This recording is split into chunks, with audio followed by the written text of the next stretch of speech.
Jadi konsepnya itu kira-kira seperti ini kemarin. Kita punya rumusnya, ini sama ya, file ini hampir sama dengan yang dijelaskan di sana tadi, hanya contohnya yang berbeda. Jadi yang perlu kita ingat adalah ini, konsep ini teman-teman. Konsep ini jadi apa namanya, kalau kita punya fungsi gitu ya, untuk suatu nilai x plus delta x gitu, x plus delta x. Jadi gini loh kira-kira, kalau kita gambarkan ini konsepnya dulu biar Anda nggak bingung nanti ya. Kemudian misalkan kita punya ini fungsinya seperti ini. Nah, x itu di sini kira-kira ini x, kemudian di sini kita bilang c gitu aja lah ya. Berarti selisihnya ini kita anggap ini sebagai delta x ya, gitu ya. Jadi artinya apa? Artinya c itu adalah nilai x plus delta x. Tuh. Kelihatan nggak ini? Saya nulis ini. Terlihat, Pak. Baca ya. Oke, jadi ini. Kalau Anda pakainya laptop terlihat nggak? Apalagi Anda lihatnya pakai LCD ya, keren ini. Di rumah punya LCD gitu. Biar jelas ya. Oke, kalau pakai HP ya mohon maaf itu mungkin ya nggak terlalu jelas karena kecil ya. Ini x, kemudian di sini ada c, maka selisih dua nilai itu gitu ya, dua titik itu adalah delta x gitu, sehingga c itu juga bisa kita pandang sebagai x plus delta x gitu ya. Jadi di sini nanti berarti kalau fungsinya ini adalah fungsi f gitu ya. Nah, x ini ketemunya kalau kita petakan berarti nilai yang di y ini apa namanya Mas? Yang tahu teman-teman? Kalau ini fungsi f, ini x, berarti di sini apa? fx. Fx, oke. Fx ya. Nah, kemudian kalau ini kita punya c yang sama dengan x plus delta x, berarti di sini kita punya apa? Fx plus delta x, Bang. Oke, fx plus delta x gitu ya. Gambarannya seperti itu. Jadi kita ingin mencari nilai yang ini nih. Nah, nilai yang ini. Kita ingin mencari nilai fx plus delta x. Nah, kita menilainya dengan apa? Dengan bantuan ini, teman-teman. Jadi kalau kita anggap ini ya, misalkan y sama dengan fx itu diferensiabel di interval i yang memuat x dan x plus delta x, artinya diferensiabel, intinya fungsi ini dapat diturunkan di mana saja gitu ya. Artinya dia juga kontinu pastinya nanti ya. Nah, maka y bertambah sepadan dengan delta y. Jadi apa namanya, pertambahannya y di sini gitu teman-teman. Jadi ginilah sederhananya, y1 itu kan berarti kita anggap fx, kemudian y2 itu kita anggap fx plus delta x itu tadi gitu ya. Nah, dari y1 ke y2 itu kita anggap kan ini ya, kalau x tadi kan pertambahannya delta x. Nah, di sini dari y1 ke y2 ini juga kita anggap pertambahannya itu delta y, kan selisih kan, yang penting selisih atau apa namanya, penambahan nilainya. Gitu ya. Jadi di sini ini selisih antara ini dan ini. Nah, ini kita pandang sebagai delta y. Nah, karena mungkin untuk beberapa nilai tertentu gitu ya, nilai tertentu nanti seperti tadi contohnya akar berapa gitu, nanti nilai mutlak atau bukan nilai mutlak ya, nilai pasti itu nilai apa ya, nilai pas, nilai eksak gitu ya, untuk delta y ini tidak atau sulit untuk kita cari, maka nilai ini delta y ini bisa kita hampiri, ini istilahnya ya, bertambah dengan sepadan ini ya, dengan delta y dapat dihampiri oleh dy gitu ya. Jadi ini nanti nilainya kira-kira bisa didekati dengan nilai dy. Nah, kita bicara dy ini berarti nanti kita bicara terkait dengan turunan diferensiabel ya, diferensial gitu nanti. Kalau ini kan biasanya perhitungannya mutlak. Jadi delta y biasanya dihitung langsung dengan delta y adalah y2 min y1 kan gitu ya. Nah, tapi untuk ingat kemarin, untuk nilai yang sangat kecil, untuk nilai yang sangat dekat gitu, jadi seandainya delta x itu bedanya sangat tipis, antara x dengan c itu bedanya tipis. Ini kan Pak, ini yang dibuat lebar sih Pak, ini biar kelihatan. Nah ini saya gambar tipis, nanti Anda nggak tahu gitu kan ya. Kita nggak bisa kerepotan, nanti Anda lihat. Nah, ini saya buat agak lebar delta X-nya, tapi seandainya anggaplah delta X-nya kecil sekali itu. Ini nilai yang sangat kecil sekali. Anggaplah ini adalah hasil zoom. Anggaplah gambar saya ini hasil setelah di zoom gitu ya. Seolah-olah lebar ini jaraknya. Tapi seandainya kenyataannya ini sesuatu yang sangat kecil, ingat kemarin, kalau dia sesuatu yang sangat kecil gitu ya, maka kita bicaranya terkait dengan limit nanti. Dan kalau kita bicara limit yang berkaitan dengan selisih Y per selisih X, itu kan nanti akhirnya menjadi turunan. Nah, ingat itu ya, turunan. Maka nanti proses menghampiri suatu nilai tertentu itu nanti sebagai salah satu aplikasi dari turunan. Awal mulanya dari situ dulu, itu teman-teman. Nah, konsep yang saya jelaskan di atas itu kita tuangkan dalam rumus di bawah ini yang saya kotai ini, teman-teman. Itu ya. Nah, artinya nanti nilai ini berarti nilai yang atas ini, teman-teman. Nilai yang atas ini, yang fx plus delta x ini, dan nanti bisa kita anggap nilainya adalah ini. Karena tadi ya, karena selisihnya delta y itu dihampiri dengan dy gitu, kan harusnya gini nih. Harusnya kan fx plus delta x gitu kan ya, itu kan harusnya sama dengan fx plus delta y kan gitu. Ini tadi kan ini delta y itu kalau nilai eksak, nilai yang pas gitu ya. Tapi kadang-kadang nggak bisa dicari nilainya, maka bisa dengan pendekatan tadi dy tadi. Nanti ini dengan konsep turunan. Maka ini bisa kita hitung dengan nanti fx. Nah, delta y-nya itu nanti menjadi dy itu, teman-teman. Nah, dengan dy itu apa sih gitu kan ya? Dy itu apa? Ingat kemarin ya, ingat sudah saya jelaskan kemarin bahwa turunan f aksen itu nanti dia sebenarnya adalah terkait dengan konsep ini kan ya, konsep limit itu nanti ya, limit selisih menuju nol. Pokoknya selisih di sini nanti apa ya? Di sini nanti delta x ya, delta x menuju nol untuk kira-kira di sini delta y per delta e kan gitu ya. Atau tadi kalau delta y-nya kita dekati dengan dy, berarti gini nanti ya. Delta x menuju 0 ini per delta x gitu. Nah, nanti ini dengan hasil kali silang gitu ya. Nanti kita bisa peroleh berarti dy-nya kan sama dengan f aksen x gitu ya, dikalikan dengan delta x. Kira-kira gambaran sederhananya begini, penjelasan sederhananya begini, teman-teman. Sehingga diperoleh rumus yang belakang ini. Nah, ini ya, fx yang dy ini menjadi f aksen x per delta x. Gitu ya.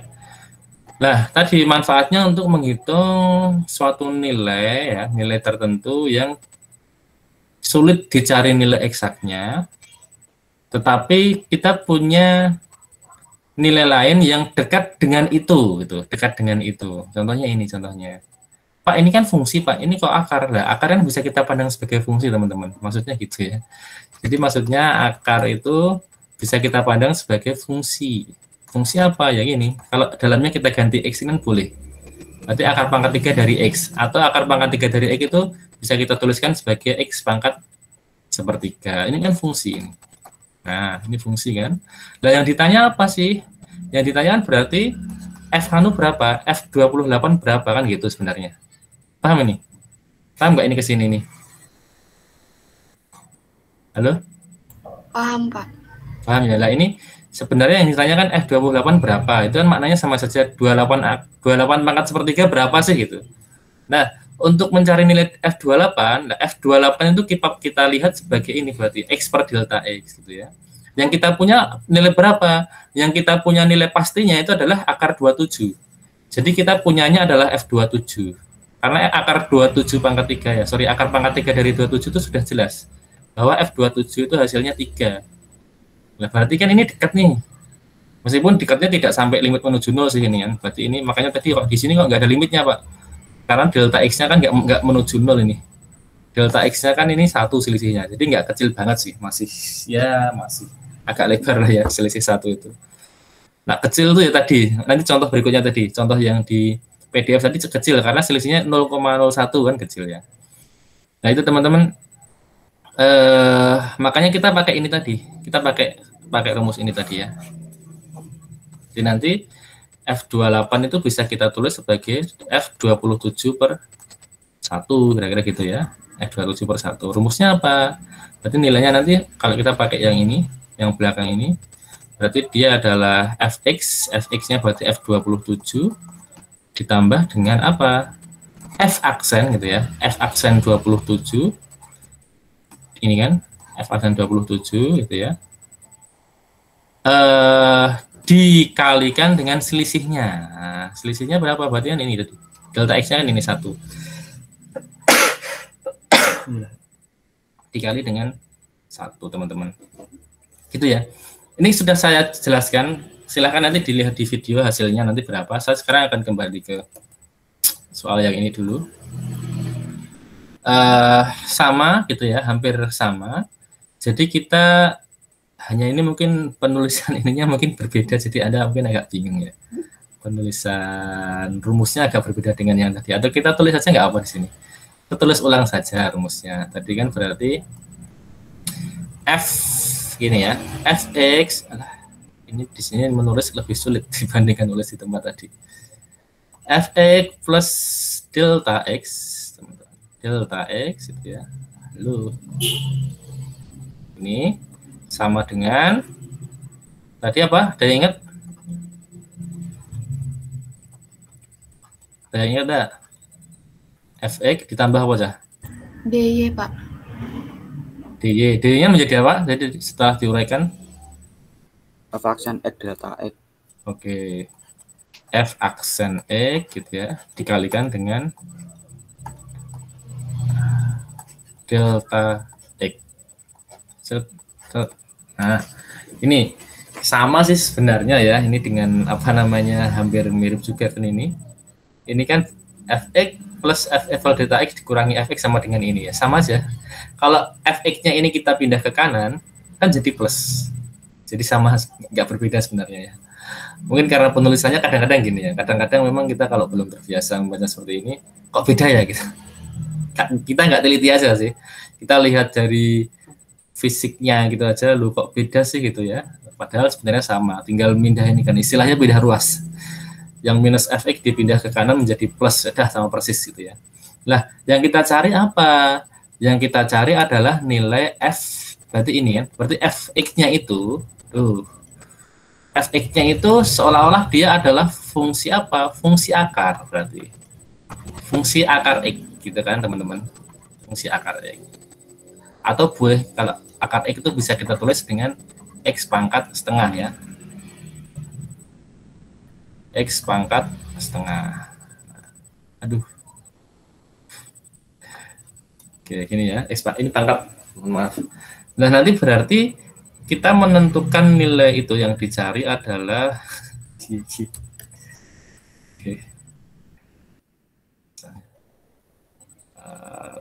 Oke. Ya, apa sih ini?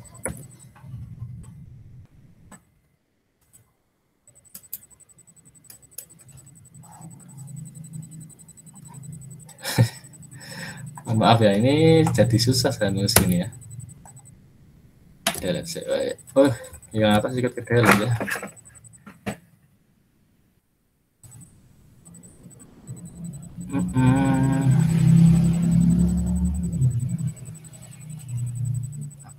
Bisa cari aplikasi PDF yang enak berarti. Oke. Kita berarti kan mencari F1,01 gitu teman-teman. Berarti yang kita ketahui nilai pastinya itu berapa? Mbak siapa tadi? Mbak Dianta. Yang sudah kita ketahui nilai eksaknya, nilai yang pas berapa? Untuk fungsi akar ini, Mbak. Akar berapa sih yang dekat dengan 1,01 yang hasilnya sudah kita ketahui gitu maksudnya, Mbak? Halo, Mbak. Suara saya masih kedengaran? Masih, halo, Pak. Masih ya. Mbak tadi siapa? Mbak Dianta tadi ya? Iya, Pak. Akar 1 bukan sih, Pak? Betul, akar 1, Mbak. Jadi Yang bisa kita jadikan sebagai patokan pendekatan nanti adalah akar 1 atau F1 gitu ya. Karena akar 1 berapa hasilnya, Mbak? 1, Pak. 1. Lah, ini dekat kan nanti. Jadi akar 1, 1,01. Ini dekat. Berarti nanti kita fx-nya itu pakai x-nya 1. Deltanya berapa berarti? Delta selisihnya. Selisih dari nilai yang kita cari dengan nilai pendekatan kita gitu nanti, Mbak. Berarti selisih antara 1,01 dengan 1. Berarti berapa deltanya, Mbak? 0,01. 0,1 itu deltanya. Dan jelas dulu ya. Berarti fx-nya di sini berarti F1 gitu. Di sini 1 berarti. Kok 1, Pak? Ini loh. 1,01 itu x plus delta x. Berarti x-nya 1, delta x-nya 0,01 itu ya. Berarti itu F1 ditambah dengan F aksen X. Nah, teman-teman di sini ini fx-nya seperti ini. Berarti turunannya berapa turunannya? Halo. Turunannya berapa ini? 1/2 akar X, Pak. Oke, akar X-nya di bawah di atas? Di bawah. Bawah ya. Karena kan nanti jadi pangkat ini Mas ya. Jadi pangkat min setengah tuh Mas. Betul ya? Seperti ini. Bingung nggak? Ada yang bingung nih? Nggak usah malu kalau bingung. Kalau X-nya X pangkat setengah, turunannya berarti setengah X pangkat min setengah. Nah, X pangkat min setengah berarti sama dengan di bawah itu dibagi. Berarti hasil turunannya ini adalah 1/2 per akar X. Sampai sini bingung nggak teman-teman? Paham nggak? Yang lain? Paham, Pak. Paham. Mbak Dianta paham? Paham, Pak. Paham ya. Nah, itu. Jadi munculnya dari mana sih? Dari turunan ini tadi gitu ya. Berarti kalau F aksen X, kalau kita masukkan nilai 1 berarti sekarang. Ini kan berarti nanti dia menjadi F aksen 1 kan X-nya 1 tadi kan. X-nya 1 terus selisihnya tadi berapa? Selisihnya adalah 0,01 gitu ya. Pengalinya nanti 0,01. Berarti F1 berapa? F1-nya kan 1 nih. F1-nya 1 ditambah. Nah, kalau ini 1 kita masukkan ke F aksen X jadi berapa, Mbak? 1/2 kali akar 1 berapa? 1/2, Pak. 1/2. Berarti ini 1/2 dikali dengan 0,01. Berapa, Mbak, jadinya, Mbak? 1/2 itu berapa sih? 0,5. 0,5 kali 0,01 berapa jadinya? 0,005.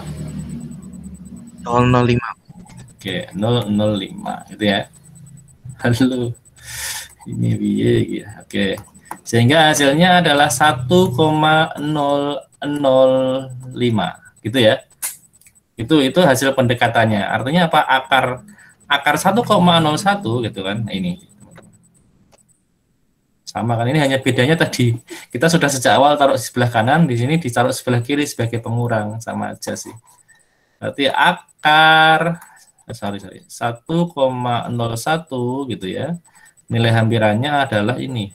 Nilai hampiran itu berarti nilai yang mendekati gitu dengan hasil aslinya. Hasil aslinya kira-kira berapa sih? Coba kita cek ya dengan kalkulator ya. Coba kita cek dengan kalkulator. Ini ada akar ya. 0 kok 0 toh. 1,01 kalau kita akar hasilnya ini teman-teman. 1,004987 bla bla bla bla bla. Nah, ini. Ini kalau kita bulatkan kan menuju 1,005. Betul nggak? Betul, Pak. Kalkulatornya kelihatan kalkulatornya nih? Kelihatan. Kelihatan, Pak. Nah, jadi manfaatnya apa? Ini untuk menemukan nilai pendekatannya. Memang nggak saklek sih, nggak sama persis gitu. Kalau mau persis ya nilainya ini. Tapi kan untuk menentukan nilai ini Anda harus pakai kalkulator sains nih. Harus pakai program aplikasi perhitungan. Tapi kalau Anda sekedar ingin menemukan nilai pendekatannya berapa sih? Ya udah pakai ini aja. Karena ini dengan ini kan selisihnya sangat kecil sekali. Ya kita anggap dekat banget lah gitu ya, hampir sama lah hasilnya. Itu maksudnya Mbak Dianta tadi yang bertanya sudah paham belum? Sudah, Pak, sudah paham. Sudah paham ya. Oke, yang lain paham enggak?